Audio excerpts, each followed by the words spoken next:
In the long and brutal shadow of the Second World War, there were few men as feared, as coldly methodical, or as ruthlessly efficient as Reinhard Heydrich, a man so deeply woven into the machinery of Nazi terror that even his fellow officers called him a man with the iron heart. And yet, when Allied planners chose their target for one of the most daring assassinations of the war, they did not choose Hitler. They did not choose Himmler.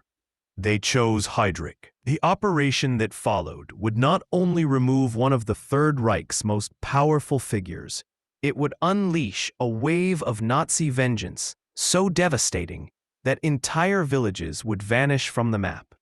This is the story of Operation Anthropoid, the mission that changed the course of Czech resistance and exposed both the courage and the cost of striking back against tyranny. To understand why the Allies risked everything to kill him, we must first understand the man himself and the system he helped to build. Reinhard Heydrich was not born into power. He was born into privilege, the son of a German musician and composer. Yet, from an early age, he was marked by cruelty, arrogance, and a sense of superiority that would later define his role in the Nazi regime. A failed naval officer, dismissed from the German Navy for what his superiors called conduct unbecoming, Heydrich found purpose in the rising tide of Nazi ideology. He joined the SS in 1931, a move that would change both his fate and that of millions. Within just a few years, his intellect and cold efficiency caught the attention of Heinrich Himmler. Together, they built what would become one of the most terrifying bureaucracies in human history, the Reich Main Security Office, the RSHA, a vast intelligence and policing empire that combined the Gestapo, the SD, and the criminal police into a single weapon of state control. Heydrich was not merely a cog in the Nazi system, he was one of its architects. He directed the purges of political enemies, organized the Kristallnacht pogrom, and supervised mass executions across occupied Europe. But his true legacy, his ultimate crime, would be conceived in a quiet villa outside Berlin on January 20th, 1942. It was called the Wannsee Conference. 15 senior Nazi officials gathered to discuss what they referred to as the final solution to the Jewish question. The meeting lasted just 90 minutes. No one argued, no one objected, and when it was over, Reinhard Heydrich had effectively signed the death sentence for over 11 million European Jews. Witnesses later recalled how Heydrich, calm and expressionless, poured himself a drink afterward, proud that the machinery of genocide was now in motion. That was Heydrich, brilliant, composed, ruthless. Even among Nazis, his cruelty was exceptional. He ruled occupied Czechoslovakia with an iron hand, earning the title, the Butcher of Prague. Within weeks of his arrival as Reich Protector of Bohemia and Moravia, he executed hundreds of Czech patriots and imprisoned thousands more. Factories ran efficiently under his control. Czech workers were producing weapons and munitions for Germany faster than ever. To Berlin, this was a success story, a model of order through terror. But to the exiled Czech government in London, led by President Edvard Beneš, Heydrich's success was a humiliation. Across Europe, resistance movements were fighting back, in France, in Yugoslavia, in Poland. But in Czechoslovakia, the Germans had crushed every sign of defiance. Beneš knew that if his people appeared passive, they might be forgotten when the war was over. He needed to remind the world that Czechs could fight, that they would resist. So he made a decision that would alter history. He would strike a blow so daring so symbolic that it would shatter the illusion of Nazi invulnerability. The British Special Operations Executive, the SOE, agreed to help. They called the mission Operation Anthropoid, a strange clinical name derived from the Greek word for having human form. But there was nothing ordinary about it. This was a suicide mission in all but name. The operatives chosen for the task were two young men, Josef Gabčík, a Slovak, and Jan Kubiš, a Czech. They were soldiers, patriots, and volunteers. Both knew the odds. Both knew that if they were caught, they would die, and that thousands of innocent people might die with them. They trained for months in Britain, learning demolition, close-quarters combat, escape tactics, and the art of silent killing. Their instructors described them as determined, focused, almost unnervingly calm. Every movement, every decision had to be perfect. They were preparing to kill one of the most powerful men in Europe, the very embodiment of Nazi control. On the night of December 28, 1941, they parachuted into Czechoslovakia. The landing was rough. They missed their drop zone, lost critical supplies, and found themselves miles from their intended contact. In occupied territory, every knock on a door could mean betrayal. But eventually, they connected with the underground resistance. Brave men and women who risked everything to shelter them, feed them, and move them from safe house to safe house. The resistance was divided. Some believed the plan was madness. They feared the consequences. Everyone knew what Nazi reprisals looked like. But the order came from London. The mission will proceed. There would be no turning back. By spring 1942, intelligence suggested Heydrich would soon be reassigned to France, a promotion that would take him out of reach. That sealed the decision. The assassination had to happen immediately. Gabčík and Kubiš began studying his routine.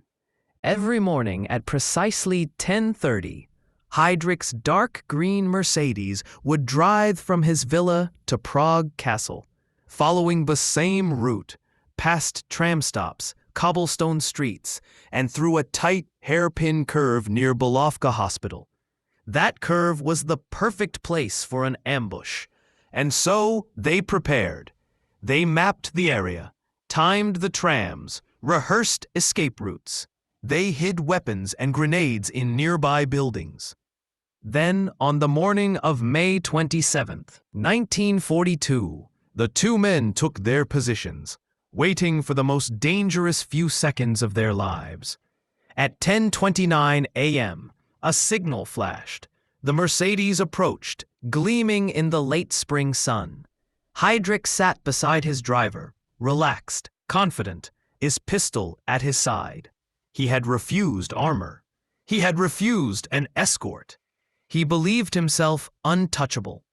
As the car slowed for the curve, Gabčík stepped into the street, pulled his Sten gun from beneath his coat, and fired.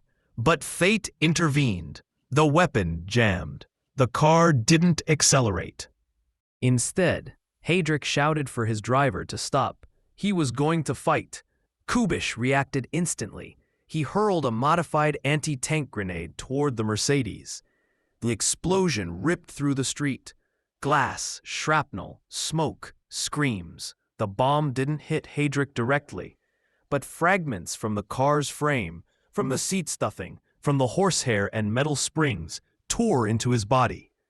Bleeding but conscious, Heydrich stumbled out of the wreckage, drawing his pistol, firing wildly at his attackers before collapsing on the pavement. His arrogance, his refusal to follow his own security orders, had sealed his fate. The assassins escaped into the chaos of the city. At first, they believed they had failed. Heydrich had survived the blast. He was rushed to Bulovka Hospital.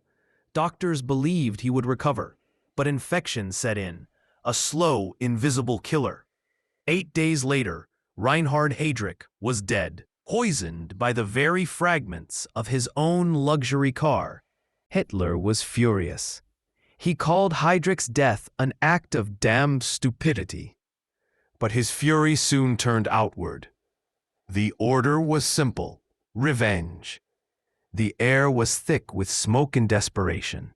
Across the ravaged landscape of Europe, decisions made by a handful of men determined the fate of millions. In the war rooms, far from the blood-soaked fields of battle, maps stretched across tables, flags marked troop positions, and the weight of history pressed down on every move. This was no longer just a war of territory.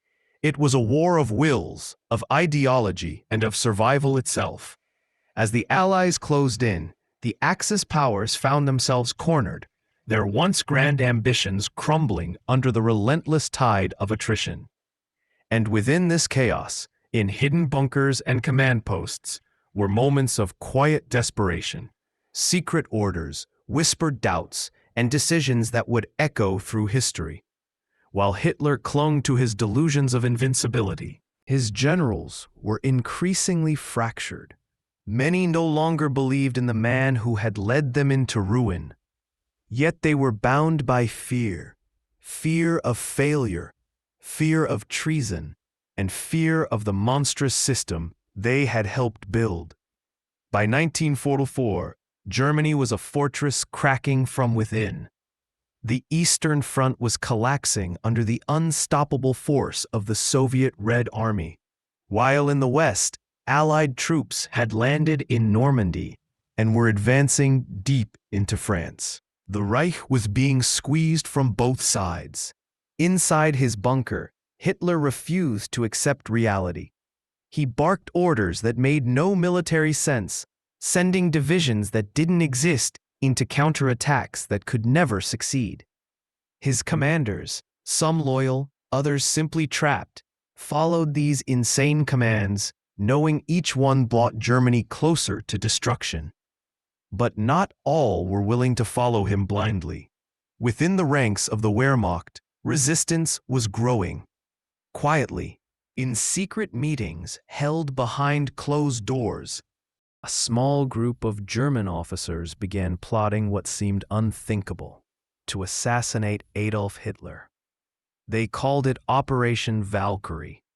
Originally a contingency plan designed to secure control of the Reich in case of internal unrest.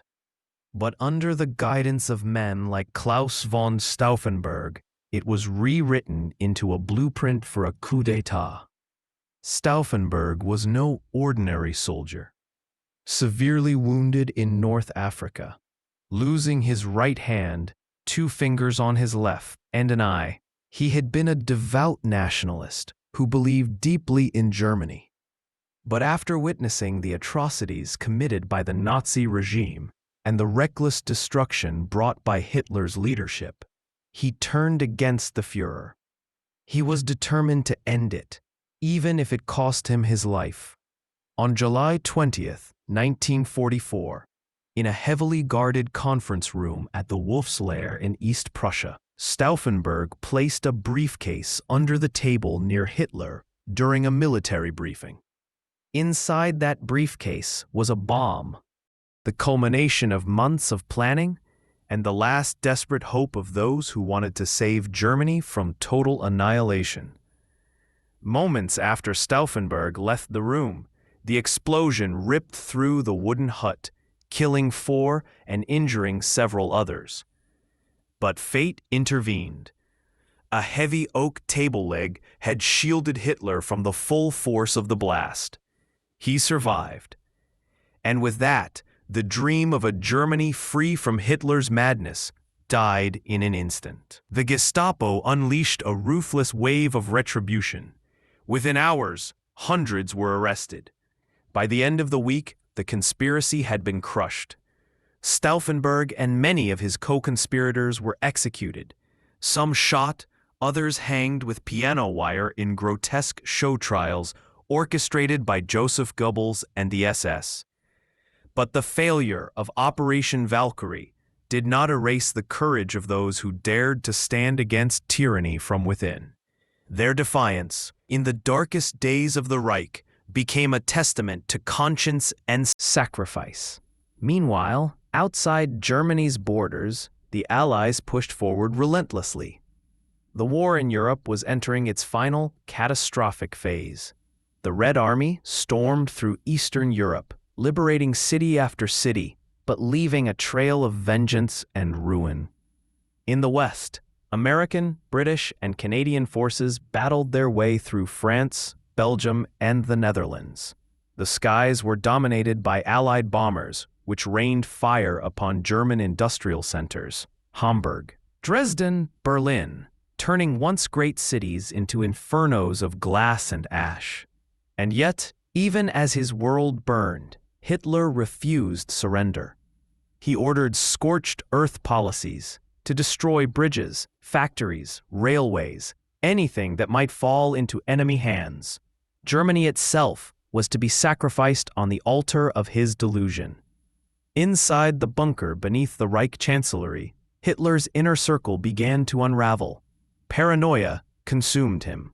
He accused his generals of betrayal, ranted about secret weapons that would change the war, and dreamed of phantom armies that no longer existed.